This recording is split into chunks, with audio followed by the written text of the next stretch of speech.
Well, hey, hello, and how are you, everybody? From outside Highmark Stadium, I'm Dom Tibbetts. That's Matt Bovee. We are getting ready for the Bills versus the Jets. Week 2, the first hmm divisional matchup for the Bills this season.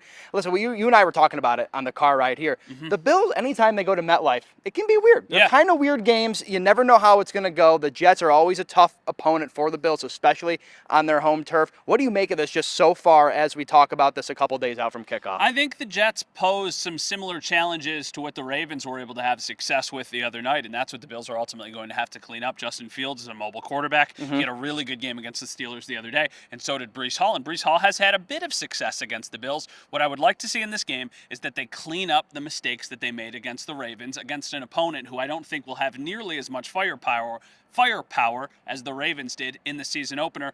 Here's the thing. With the Jets offense, there's three people you really got to pay attention to. Justin Fields, Brees Hall, and Garrett Wilson. This would be a game I would love to see Christian Benford follow Garrett Wilson. They never do that. Yeah. I would really like to see them try that in this game. And then after that, you just trust everyone else around you and you make sure that you are stopping the run. A lot easier said than done. I think this is a sneaky, difficult matchup for the Bills, but I still think it's one where they should have some clear wins and clear advantages when you look at these two rosters. At the end of the day, you saw what Josh Allen can do.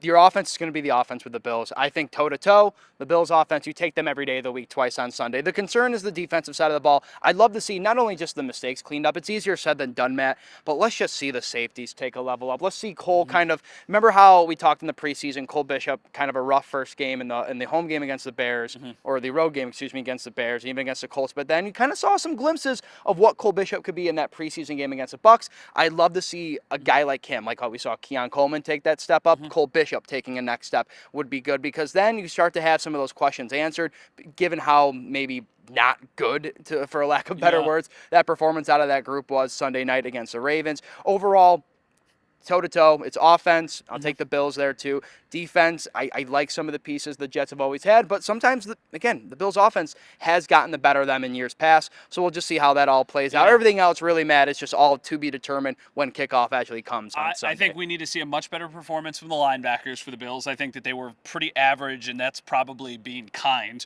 when I think of how they performed against the Ravens. And that's a tall task going against Lamar, going against Derrick Henry. I think we need to see more out of Terrell Bernard, and we need to see more out of Matt Milano. But it also has to be easier on them. The Bills need to Yeah. make more plays at the line of scrimmage and stop those Brees Hall and Justin Fields from getting into the second level, getting into the middle of the field. Yep. So that's something that I definitely want to see offensively for the Bills. Keon Coleman was the guy for them in the game against Yeah. the Ravens. I think Sauce Gardner might follow him. I think that that's going to be the receiver that they try and key in on and shut down. For the Bills, now you need to lean on your other guys. You need to lean on Josh Palmer. You need to lean on Khalil Shakir. Who Maybe also, Josh Palmer, did start to show some really good signs of growth in that second half of the game. for Sunday night. sure, Elijah Moore could be an Elijah Moore revenge game going up against the Jets in I this like game. that. We'll see what happens with Curtis Samuel if he's inactive again. The thing about the Jets is I think their defense is better than what they showed against the Steelers. I think that was a little bit of a fluky performance where they gave up 32 points. Yeah, it was 32-31. Yeah. So they gave Yep. up 32 points. I don't feel like it's going to be, an easy walk in the park for the Bills. I think that this is certainly a matchup where they should have some advantages. But it's been a weird team for Josh in his career. This has Yeah. been a defense they have struggled against, especially in New Jersey. I still think that there should be some moments and some success. And the other thing that I'm interested in, I'm rambling, I'm sorry. No, cooking, go off. How much man coverage are the Jets going to play? Because that's kind of an Aaron Glenn thing over the years, that sometimes they play a little bit more man. If you play man against Josh, you turn your back, that's when he's going to run. Right. That's when he's going to move. But it's early in the season, and they kind of protect Josh from doing that Yeah. early in the season. Right. So that's going to be an interesting matchup. It's also an opportunity to take some shots. So this is going to be, when do we see the Bills' offense start to take some deep shots, start to take some throws down the field? So that's what I'm interested in as far as like the X's and O's are concerned. Yeah, the Bills' offense did that because, all right, you think Aaron Glenn, I go back to when he was the DC for the Lions, you go back to that game last year. The Bills took a lot of shots down the field. Yeah, they took That was shots. a high-powered offensive game, as we all remember here, too. I'm sure Bills fans hoping that the Bills' defense doesn't play like they did against the Bills Lions or, quite frankly, Yeah. Sunday night. But that's where my mind kind of goes to as well, is just like Josh Allen had success against Aaron Glenn before. He has had success. He's had rocky roads. I think that's why this matchup is so intriguing, but it's also so important, Matt, because of the future implications of what the Bills, just starting 2-0, but you have a divisional opponent on a tiebreaker. You already have a tiebreaker win against the Ravens. You go 2-0. Mm-hmm. Assuming that the Patriots and Dolphins don't end in a tie, Yeah. one of those teams goes to 0-2. The Jets could fall to 0-2. I mean, if the Jets win, they're first place in the division because 1-1, yeah, right, they would sorry. have the head. Yeah. No, I'm saying they would have the head-to-head tiebreaker against the yeah, Bills because they yeah. would beat them. Yeah. So essentially, this game is for first place in the AFC East in week 2. Right. I feel like the Jets were a pleasant surprise to start the year, but they certainly look more competent and more talented than I was giving them credit for.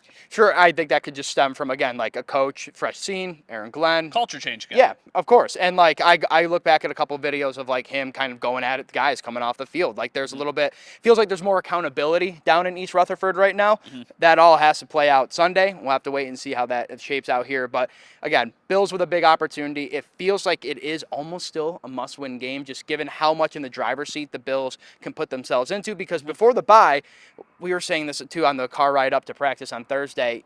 You lose one game, I mean, that's probably like the minimum as to like what you want to go in that point too. But the Bills could very much be going in that bye week with no losses on their record, and this would be a big game to make sure they can button that up. They're going to lose random games. Like they just do it every year. They're going to lose a couple games that they randomly lose, and you never get too comfortable, especially with these division games. They are about a touchdown favorite against the Jets on the road. That is certainly a lot of respect coming from the betting markets, thinking the Bills are going to have a bounce back performance defensively and their offense should be able to have success. Right. But you look at the stretch here, it's at the Jets, then it's 3 straight home games against the Dolphins, against the Saints, and against the Patriots. They're going to be big favorites in all of those games. Right. I think you just have to have success against the opponents you are supposed to have success about now. After beating the Ravens, this really should be about the path to the 1 seed and making sure your chance or your try to get to the Super Bowl comes through here in Orchard Park. So these are the games where you can't slip up. These are the games where you got to put the foot on the pedal and just really, really make sure that you're winning and playing your best football. They were in that position last year too, when it was Aaron Rodgers and the Jets too. Monday Night Football was kind of a similar position. Well, they had lost 2 games in a row before that. And they have never, like in the Sean McDermott tenure,